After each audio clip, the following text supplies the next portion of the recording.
दिवसभरातील लोकवृत्त दिनांक 6 सप्टेंबर 2024 powered by elite boutique hotel Wadephata Satara. नमस्कार, मी धनश्री भिडे। लोकवृत्तमध्ये आपलं स्वागत। पाहूया आजचे दिवसभरातील लोकवृत्त। जिहे कटापूरसह सर्व योजना मार्गी लावू खासदार शरद पवार निढळ तालुका खटाव येथे सभेत बोलत असताना केले वक्तव्य। जात वैधता प्रमाणपत्र सादर करण्यास मुदतवाढ, ओबीसी व कुणबी प्रवर्गाला अर्ज करण्याच्या अंतिम तारखेपासून 6 महिन्यांचा वेळ। दिव्यांग प्रवाशांसाठी एसटी मध्ये कायमस्वरूपी आरक्षण, राज्य एसटी महामंडळाकडून परिपत्रक जारी। सोयाबीनचे भाव अजूनही 5,000च्या खालीच। सोयाबीनचे दर हमीभावापेक्षा खाली गेल्याने शेतकऱ्यांसमोर प्रश्न, शासनाने लक्ष घालण्याची शेतकऱ्यांची मागणी। सीईओ याश्नी नागराजन बनल्या शिक्षिका। धनगरवाडी तोंडल्याच्या प्राथमिक शाळेत भेट देऊन विद्यार्थ्यांशी संवाद, शिक्षकांनाही केल्या सूचना। साताऱ्यामध्ये पुन्हा पावसाला सुरुवात, गणेश उत्सवावर पावसाचे सावट, गणेश मंडळांची चिंता वाढली। साताऱ्यामध्ये गणेश आगमन मिरवणुकीची सुरुवात करणारे कोण आणि जनभावना तसेच भावनांशी खेळून राजकारण करणारे नेमके कोण, सातारकरांचा सवाल। गणेशोत्सव काळासाठी 600 गुन्हेगारांच्या तडीपारीचा प्रस्ताव तयार। जिल्ह्यामध्ये उत्सव संपेपर्यंत नो एंट्री, वॉच ठेवण्यासाठी स्वतंत्र पथके। रहिमतपूरमधील सिद्धिविनायक सार्वजनिक गणेशोत्सव मंडळ राबवणार वर्गणी मुक्त गणेशोत्सव। उपक्रमाचे सर्व स्तरातून स्वागत। गणेश विसर्जनाची मिरवणूकही डॉल्बी, डीजेला फाटा देऊन पारंपरिक पद्धतीने काढणार। गौरी गणपतीच्या सणासाठी दुकाने सजली, लोकांमध्ये सणाचा उत्साह व आनंद। मिठाईच्या दुकानातही वेगवेगळ्या प्रकारचे मोदक उपलब्ध।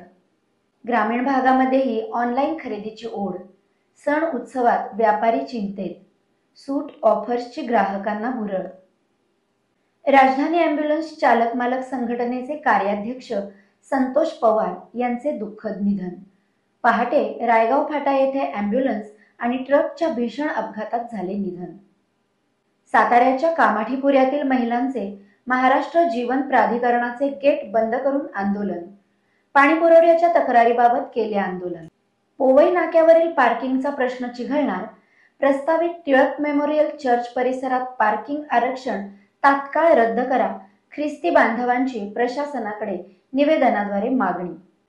आनेवाडी टोलनाका येथे पुण्यावरून साताराकडे जाणाऱ्या लेनवर वाहनांच्या लांबच लांब रांगा। टोलनाक्यावरील तांत्रिक बिघाडामुळे ओढवली परिस्थिती। कराड तालुक्यात गावोगावी चोरट्यांची दहशत, पोलिसांच्या गस्तीची गरज। चोरीच्या धास्तीने ग्रामस्थ रात्र काढत आहेत जागून। कराड शहरातल्या शाहू चौकातील वाहतूक कोंडी फोडण्यात अपयशच। जुन्या पुलावरील वर्दळीने वाढला ताण, पर्यायी मार्गाचा वापर आवश्यक। पर्यंत तालुका माण येथे वीज ग्राहकाचा वायरमनवर हल्ला। वीज चोरी प्रकरणी कारवाईच्या रागातून घटना, सलून दुकानदारास अटक। शिरवळ तालुका खंडाळा येथे पोलिसांकडून महिला विषयक उपक्रम। पोलीस निरीक्षक संदीप जगताप आणि महिला दक्षता समितीची बैठक। महिलांच्या विविध प्रश्नांवर चर्चा। कोरेगाव उत्तर भागातील पिंपोडे बुद्रुक वाठार स्टेशन भागात डेंग्यूचे थैमान। सरकारी रुग्णालयात बेड उपलब्ध नसल्याने रुग्णांवर भरमसाठ पैसे खर्च करून खासगी दवाखान्यात उपचार घेण्याची वेळ। तर हे होतं साताऱ्याच्या संस्कृतीचा वारसा जतन करणारं आजचं लोकवृत्त। उद्या पुन्हा भेटूया, तोपर्यंत नमस्कार। लोकवृत्त न्यूजला फॉलो करा, सबस्क्राईब करा आणि हो, व्हिडिओ लाईक, शेअर आणि कमेंट करायला विसरू नका।